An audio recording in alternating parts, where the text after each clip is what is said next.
반갑습니다. 타임 레버리지. 시간을 들여 막대한 수익으로 치어난다. 새로운 한 주가 밝았습니다. 그쵸? 이제 6월달도 중순을 넘어서 중하순 시점으로 접어들기 시작했네요. 시간이 너무나 빨리 가는 것 같습니다. 그쵸? 이번 주도 함께 해주셔서 대단히 감사드리고요. 오늘도 좋은 하루 보내셨으면 좋겠습니다. 리플의 CTO죠. 데이비드 슈워츠가 올해 5가지 흥미로운 예측을 내놨던 거 다시 한번 우리가 좀 짚고 갔으면 해가지고 가지고 왔습니다. 첫 번째는 인공지능, 이 AI와 블록체인, 미래를 위한 완벽한 조화일 것이다. 이렇게 이야기를 했는데 그들은 3차 산업혁명, 인터넷의 혁명으로서 정보가 왔다리 갔다리, 페이스북, 인스타그램, 틱톡, 유튜브 그런 SNS 플랫폼을 통해서 전 세계의 소식을 바로 빠르게 실시간으로 접할 수 있는 시대를 만들었죠. 이제 다음 혁신 4차 산업혁명이 우리를 기다리고 있을 것, 그 안에는 인공지능과 블록체인이 중심축으로 들어간 인간의 무력감을 점점 느낄 수밖에 없는 시대로 나아갈 수밖에 없는 또 불편한 진실이기도 합니다. 두 번째는 토크나 쓰나미라고 하면서 실제 자산이 디지털화 될 것이다. 이는 블랙록의 레리 핑크 또한 이야기한 바가 있죠. 그들은 과거부터 시큐리타이즈에 직접적으로 투자하면서 RWA, Real World Asset을 준비해 왔다라는 거. 리플사 역시 시큐리타이즈의 과거부터 코인베이스와 함께 투자를 유치했다라고 말씀을 드렸죠. 세 번째로 이 분산형 신원이라고 나면서 개인정보가 강화되는 시대가 도래할 것이다. 앞으로 다가오는 CBDC의 세상, 디지털 생태계는 중앙 집중화되어 있을 것. 그 안에서 인간에 대한 프라이버시, 익명성을 보장하는 기술 또한 굉장히 중요한 덕목이 될 것이라는 거. 거기에는 GK 스나크라고 하는 오리지널리티가 굉장히 중요한 기술력으로 돋보일 것이다. 그의 선두주자로서 GKC를 항상 말씀을 드렸었죠. 네 번째는 블록체인의 장벽 깨기, 모든 것이 하나로 연결되는 그 상호 운용성 시대가 다가올 것이다. 최근에 XRP 레저의 사이드 체인 안에 이더리움의 버추얼 머신이 들어오고 구현되기 시작했다라는 거. 그들은 엑셀라 재단과 손 잡으면서 인터오퍼러빌리티라고 하는 상호 운용성을 계속적으로 가지고 오고 있습니다. 그들의 자금력은 막강하기에 계속적으로 인수와 업그레이드를 통해서 디지털 생태계 문명의 중심을 만들어 갈 것입니다. 마지막으로 스테이블 코인이 나오고 있죠. 글로벌 금융 환경을 형성할 것이다. 지금 현재 금융에 소외되어 있는 국가들을 위해 스테이블 코인을 만들었고 이제 실질적으로 리플사 역시 미국과 함께 RLUSD라고 하는 달러와 1대1로 연동되는 스테이블 코인을 발행 준비하고 있죠. 올해는 과도기 시점으로서 우리가 살아갈 디지털 생태계를 준비하는 단계입니다. 앞으로의 리플사의 움직임이 또 어떻게 파급 효과를 가져올지 지켜보셨으면 좋겠어요. 다음 기사 봤을 때 유명한 책이죠. 이 부자 아빠 가난한 아빠를 썼던 로버트 기요사키. 부동산의 대가가 왜 자꾸 암호화폐에 대해서 비트코인에 대해서 이야기를 할까? 이제 부동산 거래 또한 토큰화로 코인으로 왔다 갔다 거래할 수 있는 시대가 열릴 것이라고 말씀을 드렸습니다. 백만장자로 가는 가장 간단한 길은 비트코인과 같은 이 메이저 알트코인에 투자하는 것. 우리는 굉장히 초기 시장을 점령했다라고 말씀을 드렸죠. 퀀텀 점프를 할 수 있는 포텐셜을 가진 자들이 부의 반열로 올라갈 수가 있습니다. 다음 기사 봤을 때 전 세계의 센트럴뱅크 중앙은행들 약 94%가 CBDC 도입을 검토하고 있네. 머지않은 시점에 이 퍼센티지가 100%가 되겠죠. 내년에 스위프트망의 ISO 2002 메시징 표준이 모두 공존하는 시대가 열릴 것입니다. 우리가 생각하는 것보다 빠르게 CBDC의 세상은 급속도로 오게 될 것이라는 거, 긴장감을 늦추시면 안 된다라고 좀 말씀드리고 넘어갈게요. 다음 기사 봤을 때 비트코인의 다지기가 3개월 연장될 수 있다. 어쩌면 그 재미없는 움직임이 조금 더 연장될 수 있다라고 지금 렉트 캐피탈이 이야기를 하고 있죠. 저는 3개월까지는 필요 없다라고 봅니다. 머지않은 시점 그들이 끌어올리는 그 포모의 시작의 스타트가 우리에게 보여질 것이라 생각이 되거든요.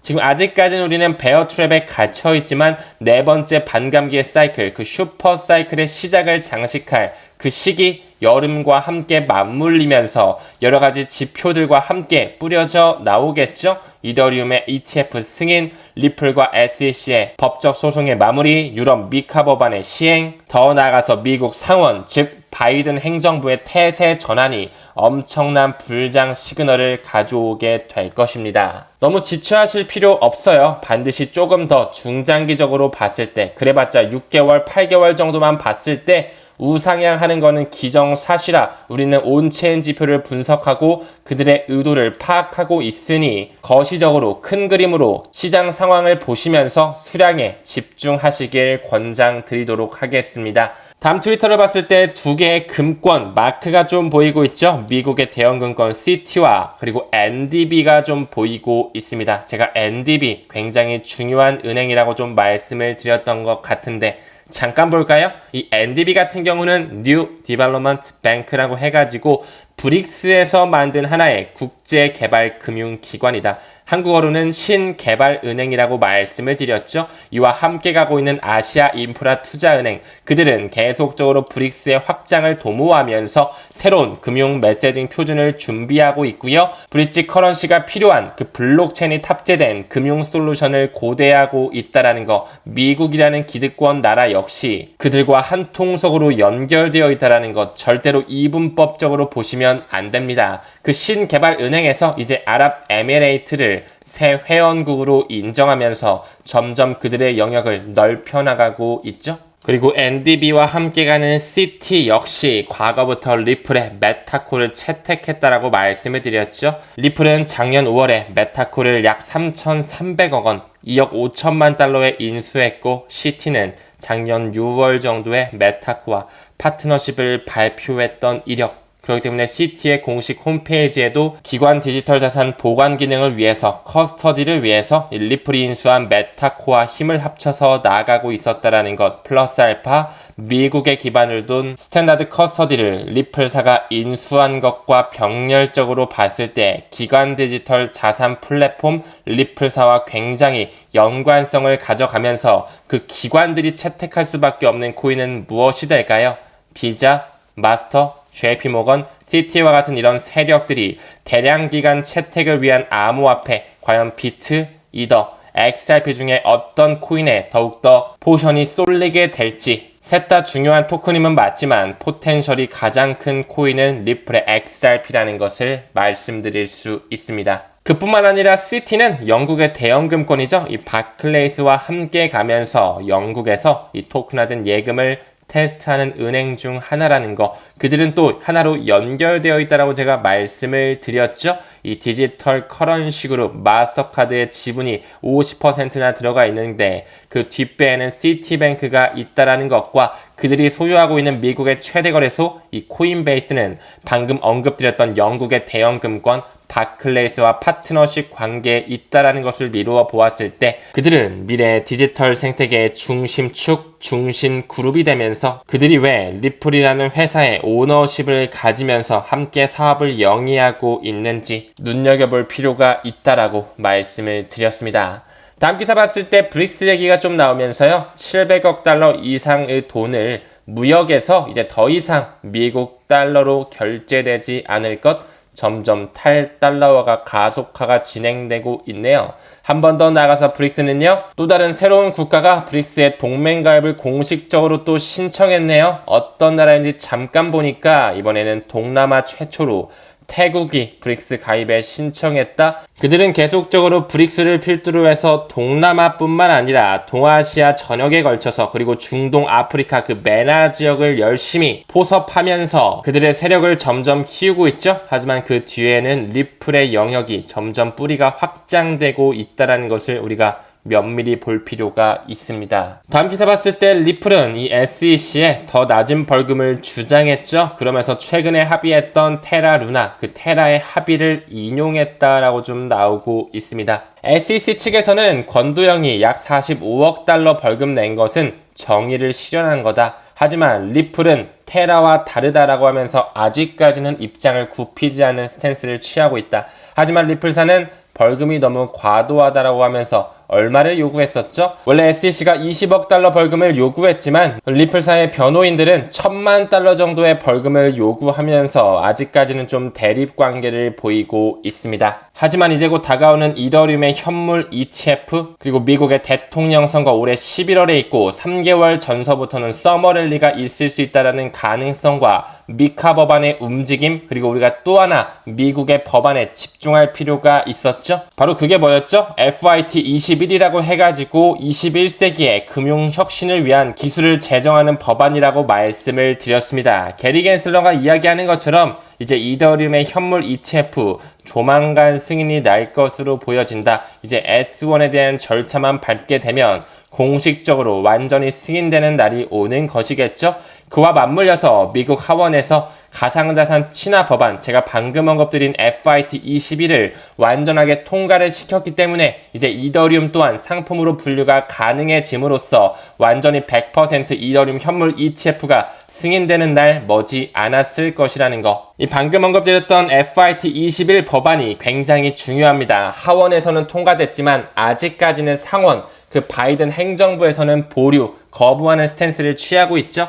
이 FIT21 법안 잠깐 좀 짚고 가게 되면 미국 의회를 통과한 최초의 가상자산 관련 법안으로 미국 공화당을 필두로 해서 시작이 됐죠. 정책으로 통과가 됐고요.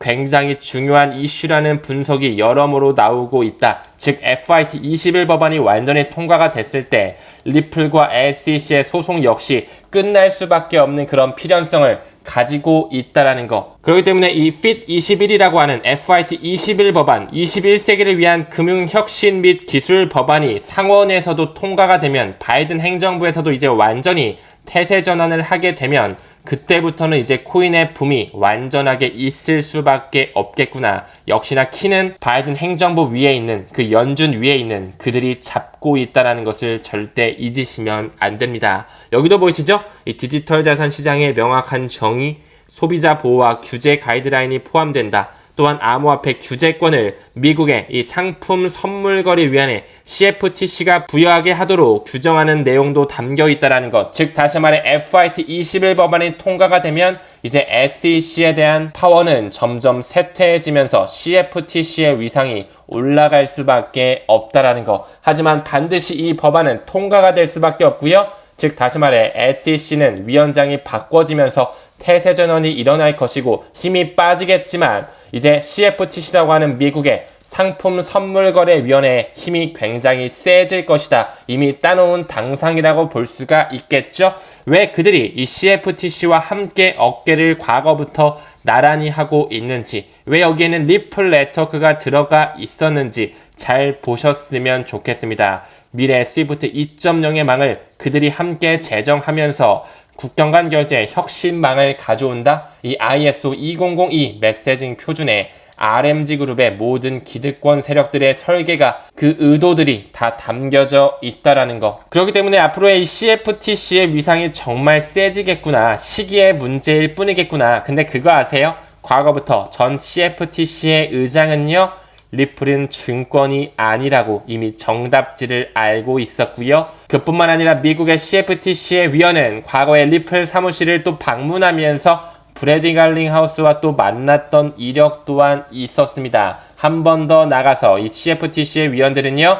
리플의 법원 결정, 앞으로에 있어서 소송의 결정이 미국 전반에 걸친 규제의 명확성을 향한 길로 보고 있다. 즉 다시 말해 리플과 SEC의 법적 소송의 공방전이 마무리된다라고 하면 미국이 완전히 태세 전환을 하는 그 분기점과 연결성을 가지고 있다는 거 이제 머지 않았습니다. 힘드실 수 있지만 조금만 더 집중해서 긍정적으로 미래 가치를 보면서 중장기적으로 좀 가져가 주셨으면 좋겠네요. 그렇기 때문에 방금 언급드렸던 이 FIT21 법안이 미국 전역에 전체적으로 승인이 나면서 암호화폐가 수용될 수밖에 없는 규제 명확성이 가져와질 수밖에 없는 그날을 우리는 고대해야 됩니다.